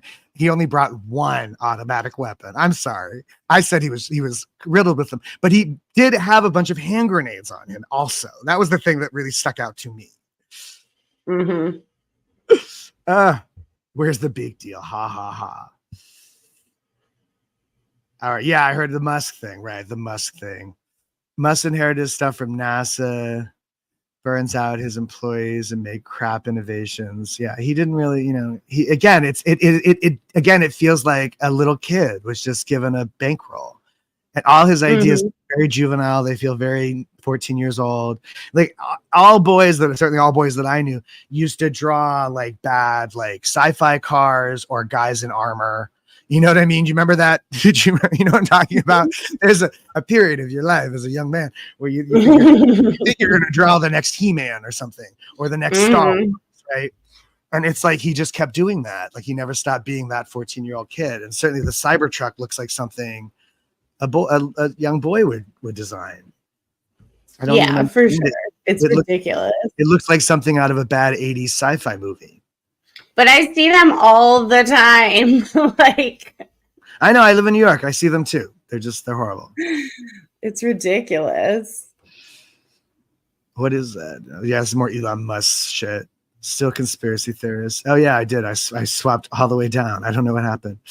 Everyone is so stupid. So here's a little bit of information. There's a headline on Newsweek. It says refugees given $6,000 to help with housing. In Michigan, there's an offer for refugees. Back up. Oh, this is for residents. This is to situate people in homes. Right. Okay. Yeah, $500 per month over a 12-month period. Streamlining social integration. So that sounds fair. Maybe that's where it's coming from. And just for the record, and this is again one of those things that right-wing people say and complain. Oh, I don't mind people that come legally. Yeah, you do, because that's what you're complaining about right now. That's what those people are. Those are the people that came legally. That's what they are. The people that came legally. The Haitians in Illinois are the people that came legally. So stop with the I don't mind to come legal. It's bullshit. And also, like, I had to watch a documentary about South American migrants, and these freaking kids, man, they come up and they go on these journeys by themselves, and they're like 10 years old, and it's really the saddest thing you've ever freaking seen. Some of them have like new step parents who don't want them, so they're traveling to try to get to America because they heard it was great. Most likely somebody is dead. Somebody has died in the process, and that's why they're fleeing in the first place. So parents are probably gone. I mean, like, it's insane how little sympathy we have, and because of the politics, this particular politician who wants to use this as a political argument to make for his, and he's fucking people's lives up, and he's hurting people. Don't understand why it's okay. I don't understand why he's allowed to do that. But there's no one to stop him. Good point, Alex. Let's not forget America was built by migrants. Y'all were British, French, German, Irish once upon a time. Yep. I'm mostly English with Polish, Irish, French. There's an old joke about you ask a white person about their heritage and you get an equation. 1/8 this, 1/16 that, 1 part German, Irish, Scott, Dutch. The name is French. Yeah. Yeah, I alone can fix it. That is the standard fascist. Anytime anybody says that, that's fascism, run away. Yeah. Silly. For real. Who's gonna save America from America? I don't think Trump's going to be president again. He's the straw man this time around. No, that's what I was saying, that even if he loses or when he loses, he's still going to insist that he won. Not this again. Of course he is. What else would he? Look, this is the mentality. It's the never surrender, never back down thing. It's that lawyer, the guy who defended I forget his name, Cohen something. But there's a lawyer from way back when, who's like, these are his talking points, and Donald Trump learned from this man, and it's the attack, the attack, and never back down or whatever, and never admit to a lie, and never admit to a lie, never back down. Once you said a thing is true, it has to stay true forever. That's part of the mentality.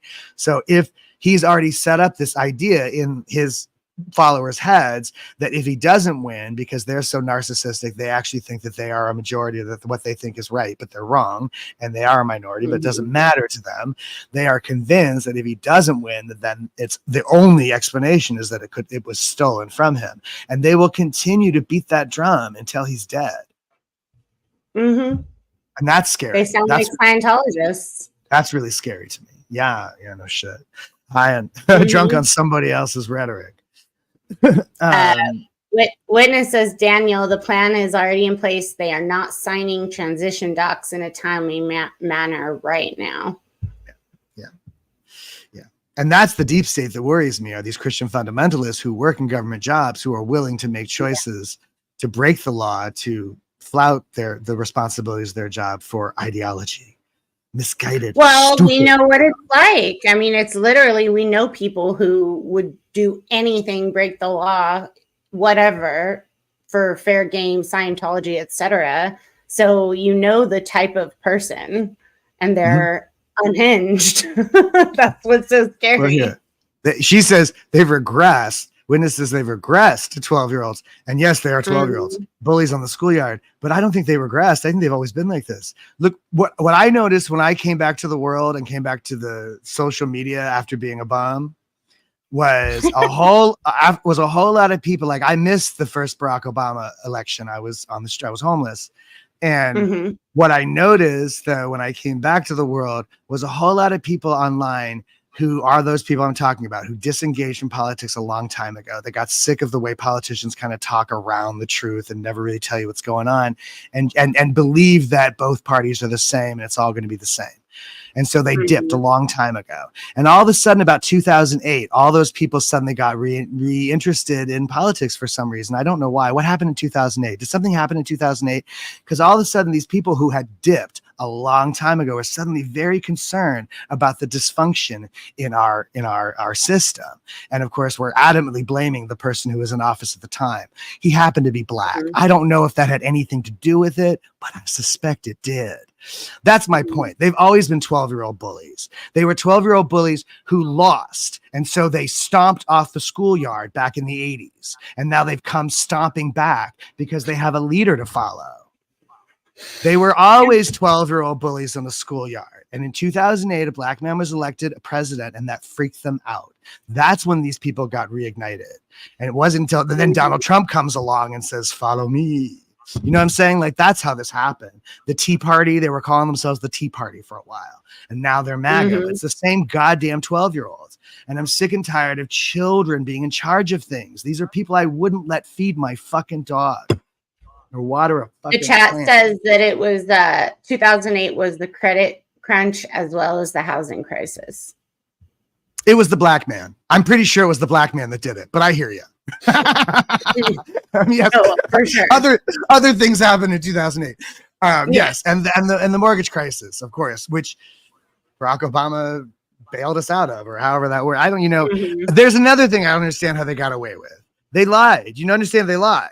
They were passing off subpar debt as 5-star rated an investment. They were passing it off as an investment to foreign interests and foreign bankers, which is why it tanked the whole world, because traditionally the American home market is a very safe investment. And then they broke the rules.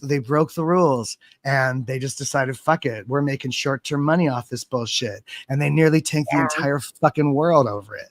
And did anybody go to jail for that? No. Somebody made a really good movie about that. Margot Robbie's in a bathtub. That's all anybody remembers about that movie. But it's a really good movie. What was it? Do you remember? Say what? I don't remember what it's called. But Steve Carell, Christian Bale. It was a very famous movie at the time. It was a big movie. But there's a scene where they put Margot Robbie naked in a bathtub covered in bubbles with champagne to explain some technical jargon. The joke being that the only way anybody will pay attention is if there's a pretty girl in a bathtub explaining it. But, And they were right. That's the only thing he remembers. That's all anybody remembers from that movie. But it's insane that, again, people getting away with stuff. Enron, when I was in high school, this Enron thing happened. Yeah. And again, Dick Cheney, and he was apparently all sorts of, but no, he's fine. He's fine. Nobody knocked on his door. Hell, when he shot somebody in the face, that motherfucker apologized to him. This world is crazy. This world is crazy. This world is crazy. This world is so crazy. Dog eating dog and cat eating cat. Baby eating, dog eating, cat eating. Whatever breathes will eat it, apparently. Why are they called the moral majority? Why are they called the moral majority? Just because they say so? These are the people that will like fight for the life of a fetus, but shit all over the life of a grown person, of a child, of a poor, of an impoverished child. Fuck these people. There's nothing moral about that. That was a joke again in the 80s, was when that Republicans, they support the death penalty, but they don't support a woman's right to choose, which means they would rather you be forced to have a child out of wedlock without the resources, without the psychological, emotional, and financial resources, take care of a child, so that child grows up dysfunctional, falls into a life of crime, steals, robs, and eventually kills somebody. Then you'll kill them. Then life isn't so sacred anymore, right? Whatever. Yeah. Life starts at execution. There we go. Life starts at execution. That's your new song. Right? No shit. This has been happening a lot too. I just write these songs about these conversations. I hope people are getting that. That's, I don't know if people are really getting that, but I'm writing a lot of songs about this stuff. And without mentioning it, I'm being very careful not to quote anything. I'm just paraphrasing, referencing. Oh, that's funny. Oh, you know what else happened this week? Lisa Marie Presley's autobiography that her daughter finished came out. And what is that? And she sat down with Oprah. Did that already happen yet? I don't know. I haven't seen it, but I did read Tony Ortega's review, and it was very thorough. And Riley kind of whitewashed a lot of the Scientology stuff out, which is kind of shitty. I was forced because I know that Lisa did not like David. Yeah. Lisa did not like David. And, she was going to testify. She had actually done testimony for the Masterson trial, but the judge ruled that she didn't want to accept it. But it was that she had talked to one of the Jane Does and told them not to report to the police. And she went to her attorney's office. She wrote it out. It was never used. She said, the judge said this would be more fitting for the civil trial. And then she passed away. But that was a big part of the end of her life too, was that she was not in this organization anymore. She was definitely trying to turn around. She was cool. She used to come into Shaw. Yeah. This is what they're really afraid of, is the Muslims. It's the Christians. They're fighting a holy war behind our backs. The Christians don't want the Muslims. They don't want these Muslims. They think the Muslims are bad. I think all religious people are stupid. You just hate them all. I feel sorry for them. I feel bad for people who are too tied into their faith. There's sort of like secular religious people who have an adherence to a religion, but don't really aren't real too hardcore about it. That's a thing, but it's a bad idea. What's this? There's something called myth of omnipresence. Daniel's 14-year-old omnipotence. Omnipotence. It's omnipotence. I knew this. It's omnipotence. Omnipotent. People who don't grow out of it lie to people because they are, the main characters, and everybody else is an NPC. Right. And there's a thing in Scandinavian culture called a moment of sonder, when you realize that other people, everybody else is just as real and vivid and deep and complex and whatever it is as you are. And it's interesting to see how much these people don't recognize that. They're definitely it's very easy for them to dehumanize immigrants. It's very easy for them to dehumanize people of color. It's even easy for them to dehumanize women.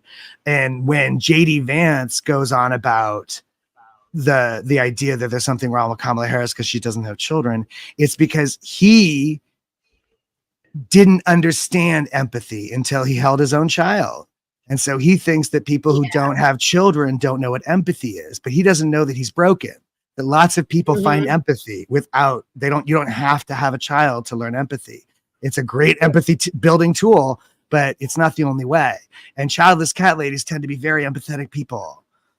You know what I'm saying? Like, he totally missed. You didn't even mention the childless dog ladies, bro, but we're right. crazy too. Well, I'm just saying, like, his notion is like he wants to go so far as to say that women that don't have children should be counted as less. Like he wants to take this to a kind of an extreme place. But even the basic notion that having children is mentally healthy is right. It's true. It's good. It's good for people. But not everybody needs that to be mentally healthy. Not everybody needs to hold their own child and see themselves reflected. Society a favor if you understand that, like, that's not for you, then you don't have children. Because when people have children that they don't really want, it's just horrible. It's just really bad for the kid. It's bad for society. It ends up sadly, like, there needs to be a lot of choice put into having a child, not just like, oh, because it's what you have to. Yeah. Well, it's and hard many work. women cannot have kids. And men can have kids, and women are shamed if they don't want to have kids. And I think that needs to go away. It's a conscious choice. If you don't think you'd be good at that, then don't. It's work. It's hard work to raise children. And I think that too often we don't recognize that. You know, this comes into the misogyny, this lessening of in the traditional role, even this diminishing of the worth of a mother, even a homemaker, a traditional, a character. Even that is diminished in value because men think that raising children is some piece of cake, easy breezy, nothing. You just sit around eating bonbons all day. That was the stereotype back in the day, that housewives were just sitting around eating bonbons and watching soap operas all day. It turns out it was the maid who was watching the soap operas. Right. Just saying, like, it's hard work raising children. It's really hard work to raise particularly mentally healthy children, which we're getting better at, but forcing people to have children they don't want and can't have and can't deal with is just stupid. Yeah. L. Ron Hubbard said a society in which women are taught anything but the management of home and children is a society on its way out. Isn't that cool? You know what that feels like to me? That feels like a statement of men are so afraid of women that if women start to pursue positions of power, men would rather destroy the world than allow it. That's what that says to me. That men would rather destroy the world than allow a woman to be in charge. That is so scary. I mean, that was his whole deal. He had multiple wives, and then he started his own cult. Like, what a winner. Hip hip hooray. It's so sad. It's so sad. It's so sad. It's like in the trope of those who don't learn the history are destined to repeat it. Even worse are those of us who do learn the history and then watch others ignorantly repeat it. And that's what I feel right now. I feel like you and I, we're in on something they don't understand is happening to them, but it's real. We see it. Like, you are in a cult. This guy is not for real. But you can't talk to those people. They don't want to hear you. No. Right? The cult people, they don't listen. They're trained in how to stick their fingers in their ears and their head in the sand. They do. I think you should play a song. So. Oh yeah, it's time to play this song. Okay, I'm gonna play the song. No, I don't want to. Yeah. I've already quoted the song on the feed, so I might as well.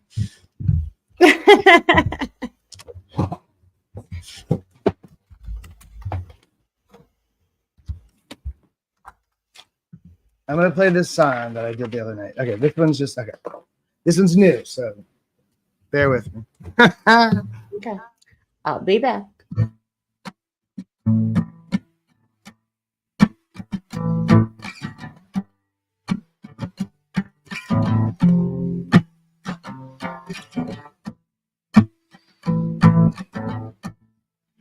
Dead on the vine,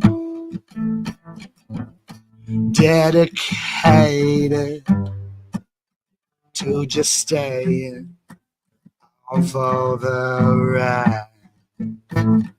While the sun is on fire, rearranging rainbows hand over sky. Raise down revolution, drunk on somebody else's rhetoric. Paid this institution to just keep us in the dark. Failing our solution, they're gonna tell you again that it's all your fault. Dead on the vine, thinking you're fine, drinking their high wine.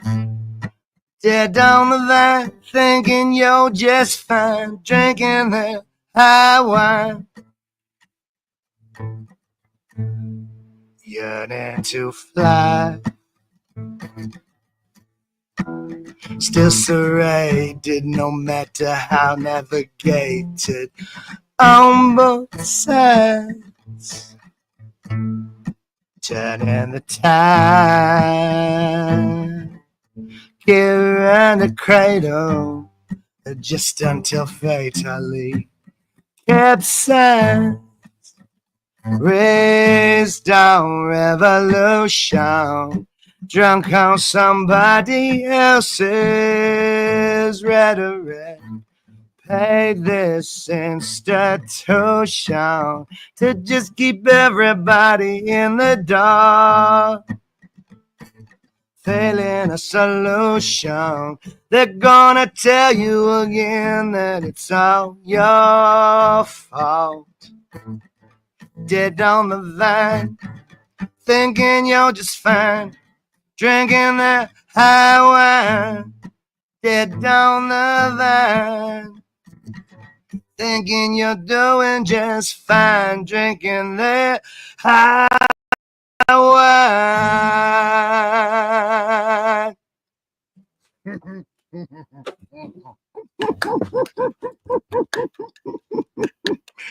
Yeah. I wonder what that was about. That's about those bitches. Mm-hmm. but don't tell them. Don't let them know. Don't give them the satisfaction. Sorry, they're watching right now. Oh no. Hi Osa. Hi everybody. Yeah, drinking your fucking high wine. Mm-hmm. What does this say? So there's been talk going on in the chat while you were gone. He can say what his opinion is. Oh, who? I don't know who that is. Is that about me? Or is that about somebody else? All right, never mind. Yay. I don't know. I just need the applause. I need the applause. No, that's the silly thing. Applause. That's how you build a performer is you perform in front of people and you hear that applause and that's supposed to feed you. And I don't know. So I do it online where I can't hear any applause. It's like more self-sabotage. I'm hoping that some of these tunes stick in their heads and they get something out of it, right? If you can get something, get an earwig into one of these people's ears and they're like, drinking. There's the Abandon the Mission. There's a line in one of these songs that's very hooky. I think I can get people to sing it before they even realize what they're singing. One of my one of my first boyfriends, he's still in the Sea Org to this day. And he was such an incredible musician and he would have gone really far had he not joined the Sea Org. But now he works for Mad Hatter Studios, their little music studio. You've mentioned this guy before. You don't want to say his name, right? Can we give him a name? Can we give him a made up name? Can we call him Rocco or something? Sure, Rocco. Rocco. So yeah, no. Except for that was another ex-boyfriend's nickname, but whatever. We'll just mix them all together. Of course you dated a Rocco. Of course I did. What was I thinking? Yes, I'm a crepe. I'm a donut. No wait, I'm a weird dough. No, a donut. Yeah. and now he's just Seward, and now he just works for them, and all that potential, all that, artistry, all that It's talent. sad. There's a lot of people still there that you're like, holy shit, like we've been out here living life and they've been in there in the sea work like this whole time. It's just wild. Well, they feel protected by it. I think, people, that question keeps coming up. Like, what are those people who are still there? What are they doing? Why do people join today? Like, we understand why people joined in the 60s and the 70s, but why did people join in the 90s? Never mind today. And what are they looking for? They're looking for solace. They're looking for safety. They're looking for security. Mm-hmm. A group to do things with, friends. Yeah, we do require that congregation, a group of some sort. In recovery, it's made a real big issue out of, but so they get it wherever they can, I guess. Have you been able to make any friends through this community, like that you've talked to outside of just like a hey here or there? Yeah, online on internet, not in person, not in real life, but yeah. Mm-hmm. That's cool. Yeah, people contact me, and people keep asking about using clips and things. I have no idea, like if I should say yes or I don't know. Sure, I guess. I don't know. I'm just curious because I've made some friends and then they didn't stick around, but I have other friends that I'm like, oh, well, had I not ever done YouTube, I wouldn't have known this person. Well, yeah, that's true. And certainly I'm older too, so like making friends online is different to me. Like I don't know how to like really, I don't know. I think it's more normalized now. But like I remember when people first started online dating, and people would totally make fun of that. But now everybody dates online. Like that's just how it works. So yeah, totally. People make friends off of Bumble. They have like Bumble Friend Edition. I don't know what Bumble is, but all right. Oh, is that a hookup app? Yeah, dating app. I thought it was all hookups now. I want to start a social media network called Kinder, like Grindr and Tinder, but Kinder. That's good. And the criteria is it honest? Is it necessary? Is it kind? And you can post anything that fits that criteria. You think that would work? That's cool. Yeah, that's sweet. It's sweet, exactly. A nice idea. What a nice idea. Nobody will go for it. But with the apostrophe between the D and the R. Right? Kinder. Oh, it looked like Kinder. Damn it. It's supposed to be Kinder. Damn, you ruined it. You ruined it, Vanessa. You ruined it. You're right. It does look like Kinder. Oops. But it sounds like Tinder, so it kind of works. But it's Kinder.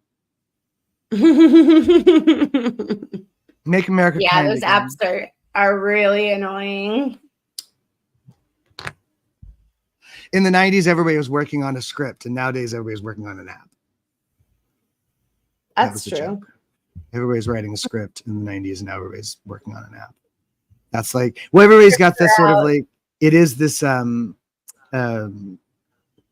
what is it? Gig economy thing, where it's like, it's not about holding down a steady job anymore. It's about whatever high paying gig you can get, whatever payout you can get. Yeah, I have multiple jobs. It's like pretty common these days to have to. I think that's where Kamala is targeting the right things, because she's talking about, like just how hard it is for people these days, rent, and everybody has to work multiple jobs. And it's true. Yeah. See, this is the problem with the capitalistic ideation. So anybody is supposed to try to get as much for whatever service or whatever it is they're providing as they possibly can. So that's why rent is too damn high. So we have to subsidize people in order to make capitalism affordable. I mean, that doesn't, it's just one of these screwy things. Doesn't make sense. Rent shouldn't be too damn high. It shouldn't be like that. It shouldn't be 1,000 empty homes and 1,000 homeless people. That shouldn't. Yeah. It's wild. But that's why I want to force Scientology. I want to force Scientology to give those fucking those ideal orgs up as homeless shelters. That would be sick. That would be so satisfying. How could we make that happen? Yeah, that would be really cool. Come on, my beauties. How can we make that happen? Let's make that happen. Let's change all the orgs into crisis centers and crisis shelters. centers. Yeah. Shelters. Yes, totally. Women's show with battered shelters, like that whole thing. That's what we need. Use of the real estate. And it's like, and whatever, affordable housing. But it's the same thing. We've been saying it for decades. We've been saying this for decades. We need to strengthen the middle class, housing, jobs, livable wages. Like that's the answer. We have the answer. And then we have to compete with some of the dumbest people in the world who really are just completely self-serving children. So sick of the children. What would the vaults be used for? Cold storage. Yeah, right. We would have cold storage. I say nuke them. Get rid of them. We don't need all that L. Ron Hubbard writing on platinum or whatever it was. Oh my God. Good thing they didn't send any of that into space. I mean, that's insane though.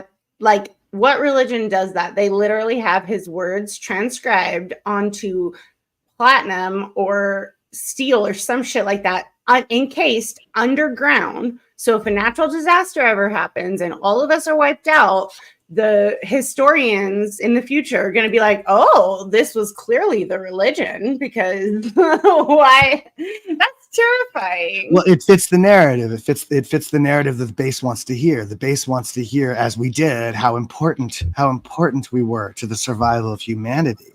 Scientology was saving the world. And that just, falls in line with that narrative in order to, live up to that supposed, in order for us to believe that their concern was so great, they had to make gestures, and that's a gesture in the order of, see, we're saving everybody. Bullshit, more politics. Bullshit politics. Just all the old men stop. Just retire already. Donald, go retire. Did Mar-a-Lago suffer any damage in the fucking hurricane? Play some golf, bro. Yeah, go play some golf. Go sit on the beach in your beach bod. He was on about how hot he is. Oh my God. He thinks he's silent. Does he really believe this stuff, or does he just say it? I don't know. But the weave. The weave. He calls it the weave. He has a power, and he chose to use it for evil instead of good. That's on him. Yeah, exactly. Yeah, Lost Souls, Judy. Lost Souls. Yeah. Oh, sorry. You just tapped the one that I tapped it. I think, that's what I keep coming back to, is I can't even imagine what else it is. And obviously, and certainly in the way that they recruit and finding your ruin and all that kind of stuff, that certainly taps into the. And then also I find what's consistent with younger people, and it's true of younger people, when something bad happens, you really feel like it's permanent. Like you're going to feel like this forever. And so then they come, no, we can fix that for you. We can ease you of that pain, that kind of thing. It's too much. Yeah, it's intoxicating. And that's what Jamie was talking about. Like, how does one get over the notion, the sort of narcissistic notion that you're so important when you're raised in an environment where you're taught that you are part of this force that is this generation of children that are going to come up and save the world. Like, how do we back out of the want, the whatever, that want or need, or the familiarity of feeling important in that way? Most people feel really tiny in the world, very unimportant, right? Certainly I was a bum. I know what that feels like. But then that Opie and Anthony thing happens, and so my entire perception is completely flipped on end. But for the most part, that's what he wants to know. He wants to know if anybody's gotten over that. And I think he's talking about the first step is actually realizing that. That's always the first step. It changes. Yeah, but that's all we can do.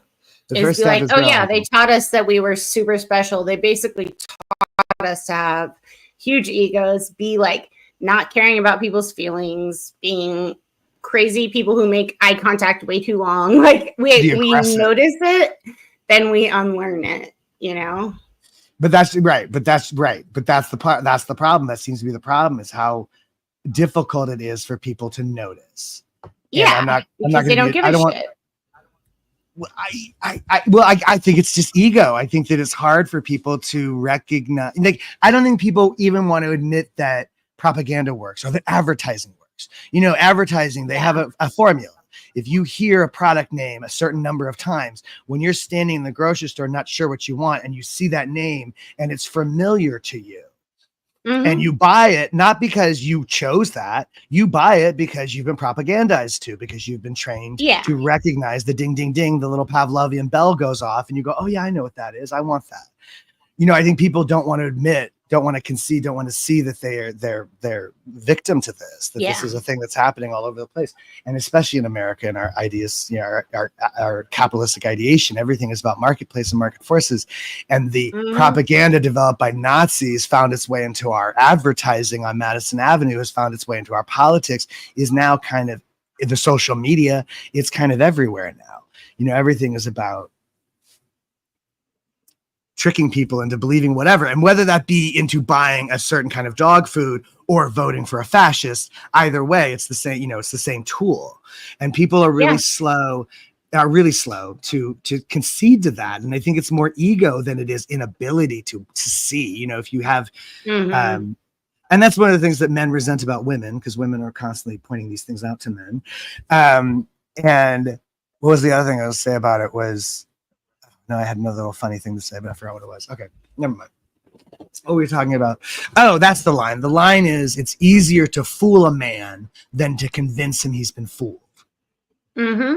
Right? So that's the ego. Remember that's that one? The hardest thing to get over, is all these people who have been fooled and all sorts of crazy shit. Like, no matter how much evidence is brought to bear, no matter how much it doesn't make sense, they just don't want to admit that they were fooled. Yeah. It's hard to say I don't know for a lot of people. They'd rather just glom onto something and keep going with it. And it's really silly. And I think it's a very man mentality thing to do, to just keep going forward and you just can't back up. Just can't back up. And this is the thing I've had these arguments with men in the world, like, just learning how to just stop moving forward. Just stop moving forward for a second and just see if it changes. Like just the it's seeming inability for most people to just stop moving, whatever it is, whatever emotional response they're having, just take a break, take a breath, count to 10, whatever that is, these basic sort of like hesitations. Or what is the word? Monitoring, the self-monitoring. Too many people are bad, people who aren't raised right. They, you learn to monitor, but if you don't learn to monitor and you grow up into a grown person and you're just running wild. And if you have money like Donald Trump, we see what happens. Hell. Totally. Sorry. Unhinged. I'm mad at dumb, selfish, childish people ruining everything for everybody else. Yeah. It's pretty annoying. What is a sunk cost? It's the sunk cost fallacy, and it means that it's like, once you keep putting money into, you keep putting money into it because you don't want to. You don't want to throw away the money you already put into it. The money pit thing. Yeah. Right? So you double down. And oh my God! Hold on to your idea. Yeah. And that's certainly what Owen Hubbard was doing. That's certainly what Donald Trump is doing. Bibi Netanyahu, they're all doing it. They're all just like Vlad. They're all just going to keep barreling forward with whatever insanity they dreamt up in their adolescent, drug-addled, alcohol-addled, whatever addled brains. I don't know. You think Vlad isn't drunk all the time? Oh my God. They got vodka on tap in Russia, didn't you know? Oh, Vlad. And then, okay, how about that? What do you think of Donald Trump sending COVID tests to Russia when Americans couldn't get them? Mr. America first. He's shipping off COVID equipment to Vladimir Putin for his own personal use, which then the Kremlin confirmed they received. Like, that's a matter of record. It's not a rumor, even though Trump wants to deny it. I think he just has and the same day he agreed to that, he was on the television telling Americans they didn't need to get tested. Mm-hmm. For real. Like that's calculated. It's poorly calculated, but it's calculated. And it speaks to, I think that what I keep hearing, and I think is probably true, is it just speaks to his gullibility, that if anybody, you know, as he perceives strong, tells him he's strong, then he likes them. He does what they want. He's like, that's the thing. He's too maneuverable. You know, whether, you know, it would be another thing if he actually were the strong arm he pretends to be, but he's not. He's actually a dopish little simp. He's actually a big old loser. I just, you know, and that's, you know, and whatever. And again, it is very 1984, where everything that is true is the opposite, and everything, all the words are the opposite of what they used to mean.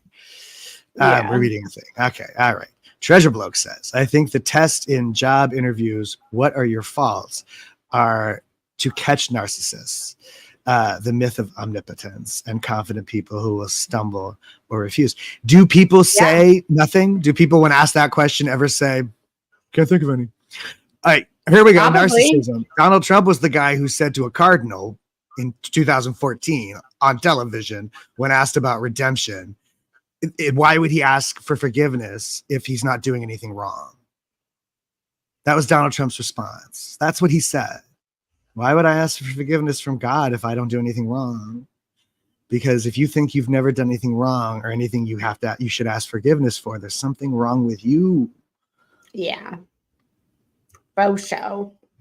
We're all just human, except for him. But see, that's what's scary about it. And I think that Americans are very narcissistic by nature. Scientologists even more so. Rich people, of course. And so that's just what's scary to me about it. That's what's upsetting to me about it. It isn't so much that the people that support him don't see what a piece of shit he is. They just don't mind, because they're just as much a piece of shit.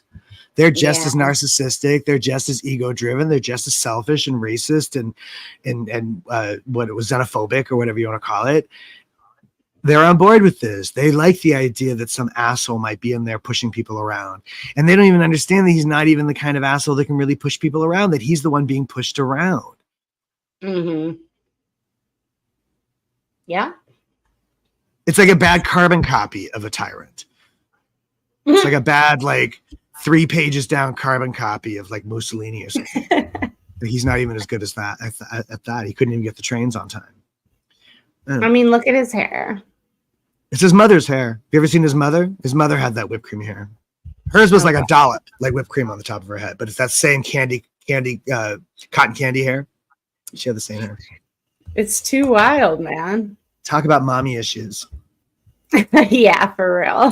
What's the line? Daddy didn't give affection, and the boy was something that mommy couldn't wear. King Jeremy the Wicked rules his world. Ooh. That's Pearl Jam. That's PJ. That's Pearl Jam. I like it. Daddy didn't well, I have to go to affection. freaking work over here. Know, it's time to go. Wish we could hang out all afternoon, but I'm sorry to go on about these bills. I'm sorry to go on about the politics, but God damn it, it just frustrates the hell out of me how dumb people are being. It frustrates the hell out of me. This race is so tight. It frustrates the hell out of me. I just don't understand it. Your choices are a fascist. It's bothering a lot of people. Doesn't make any sense. And it scares me either way. If he wins, I don't even fucking know what happens to the world. The world is over. But if he doesn't win, it's still chaos. They're still gonna insist that he's the president. A bunch of those people are still gonna keep playing that game forever. Anyway, I mean, whatever. Thank God I live in California. Last question, Daniel and Vanessa, did you watch Space Cadets? I think a long time ago. The movie, Space Cadets. Wait, is this the thing about there was a thing on British television where they tricked some people into thinking they were going on a rocket into space. Oh. But really they just flew them across town or something. But I don't remember. I think that it was just kind of make fun of how convinced they were. But I don't know. I don't know. Thank you, Judy. Thank you, Judy, for joining us. Yes, the TV. Yes. Okay. So yeah, it is that. I watched a little bit of it. So yeah, it was amusing. The Brits are very funny. They have great television, weird television.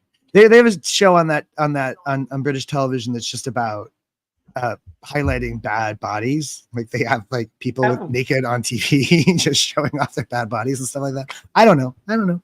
They do different things.